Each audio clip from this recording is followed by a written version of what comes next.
Hello बच्चों, आशा करती हूँ आप सभी जो हैं अपने घरों पर स्वस्थ होंगे। हमने अपनी ज्योग्राफी की क्लास में जो है अपने चैप्टर 1 के लॉन्ग क्वेश्चन की तैयारी शुरुआत की हुई है और हमने अपने फर्स्ट 2-3 क्वेश्चन जो हैं वो पूरे कर लिए थे और आपने लर्न भी करके देखे होंगे, तो आपको लगा भी होगा कि ये बहुत ही ज़्यादा इजी भी है। सारे क्वेश्चन जो अभी तक हमने तीनों क्वेश्चन किए हैं वो तीनों क्वेश्चन एक दूसरे से जुड़े हुए भी हैं।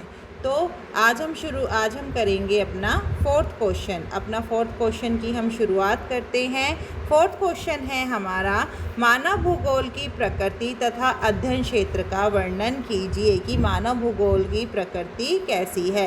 अब आप ये देखिए, आपसे मानव भूगोल का अर्थ पूछा जाए, प्रकृति पूछी जाए, उसका स्वभाव पूछा जाए या मानव भूगोल में क्या अध्ययन किया जाता है, तकरीबन ये क्वेश्चन जो हैं एक दूसरे से ही जुड़े हुए होते हैं। तो जो मानव भूगोल की प्रकृति का उद्देश्य क्या है, पृथ्वी पर रहने वाले जो मानव जीवन को समझना है। पृथ्वी के विभिन्न भागों पर रहने वाले लोगों में जो है काफ़ी अंतर देखने को मिलता है।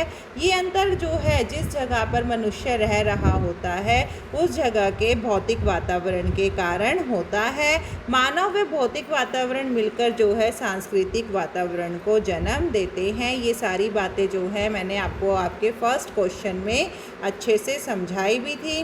फिंच और ट्रिवार्था का क्या कहना है कि मानव और उसकी जो संस्कृति ही जो है मानव भूगोल के विषय का क्षेत्र है। मानव भूगोल का जो है उसके अंतर्गत अध्ययन किया जाता है। आगे ब्लाश ने क्या कहा है, ब्लाश का मानना है पृथ्वी पर मनुष्य का प्रभाव और उसके व्यवसायों का अध्ययन ही जो है मानव भूगोल कहलाता है। इसके अतिरिक्त जो है मानव भूगोल में मानवीय पारिस्थितिकी का भी अध्ययन किया जाता है, यानी कि मानवीय वातावरण का अध्ययन किया जाता है। इसमें मानव व भौतिक वातावरण के संबंधों का अध्ययन किया जाता है।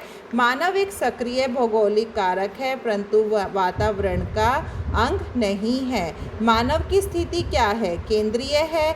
मानव उत्पन्न प्राकृतिक वातावरण में परिवर्तन करके सांस्कृतिक भूदृश्यों का निर्माण करता है। अब आप देखते हो सुंदर सुंदर इमारतों का जो निर्माण होता है या उद्यानों का निर्माण होता है या कोई भी हिस्टोरिकल प्लेस है, उन सब का जो निर्माण है वो किसने किया है, मनुष्य ने किया है। तो मनुष्य प्रकृति में परिवर्तन करके उसे अपने अनुकूल बना लेता है। इस प्रकार मानव भूगोल जो है प्राकृतिक वातावरण की शक्तियों का अध्ययन करता है, साथ ही सांस्कृतिक वातावरण की शक्तियों का अध्ययन भी किया जाता है।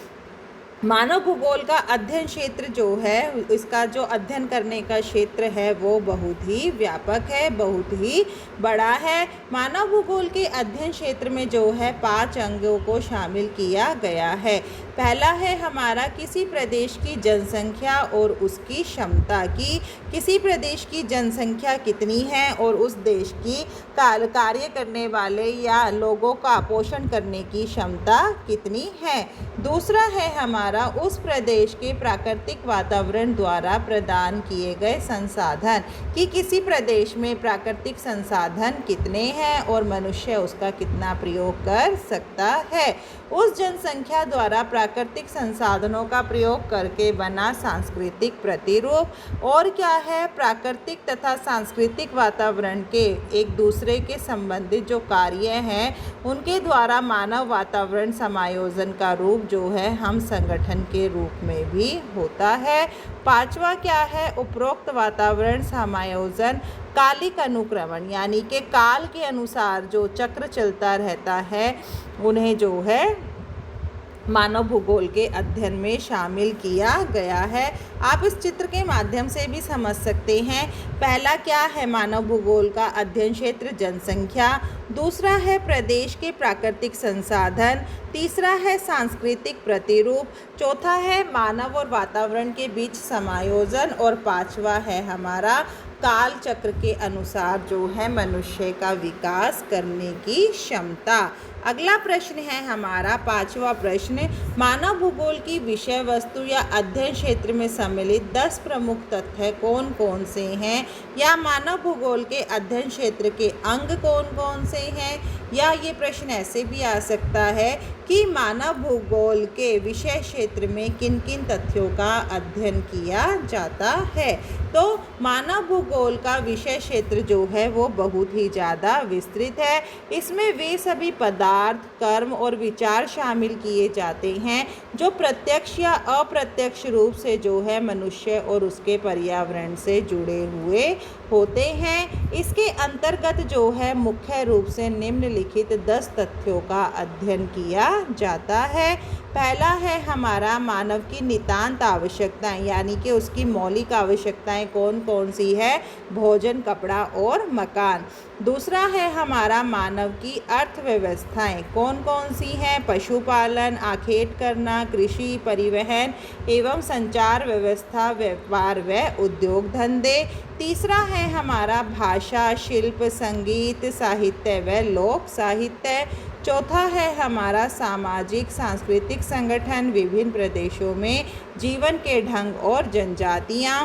पांचवा है हमारा भविष्य के लिए संसाधनों का मूल्यांकन करना, संरक्षण करना और उनकी योजना बनाना। पांचवा है हमारा सीमाएं, राज्यों का समूह, राजनीतिक प्रशासन, अंतर्राष्ट्रीय सहयोग एवं संगठन, अंतर्राष्ट्रीय भूमंडलीय राजनीति।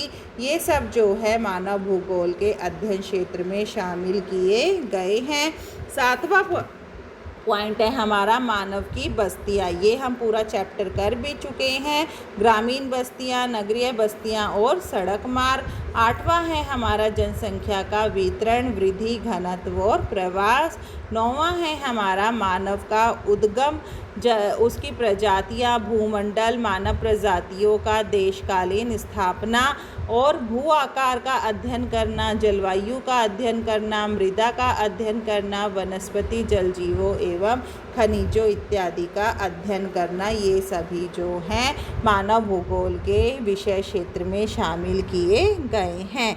अब है हमारा अगला प्रश्न, आर्थिक भूगोल, कृषि भूगोल और सांस्कृतिक भूगोल से आप क्या समझते हैं। ज़्यादातर ये क्वेश्चन जो है आपको 2 मार्क्स या 3 मार्क्स में आ सकता है। तो आर्थिक भूगोल क्या है। आर्थिक भूगोल में मानव के आर्थिक क्रियाओं और प्राकृतिक वातावरण आदि के साथ मनुष्य के जो संबंध है उनका अध्ययन किया जाता है।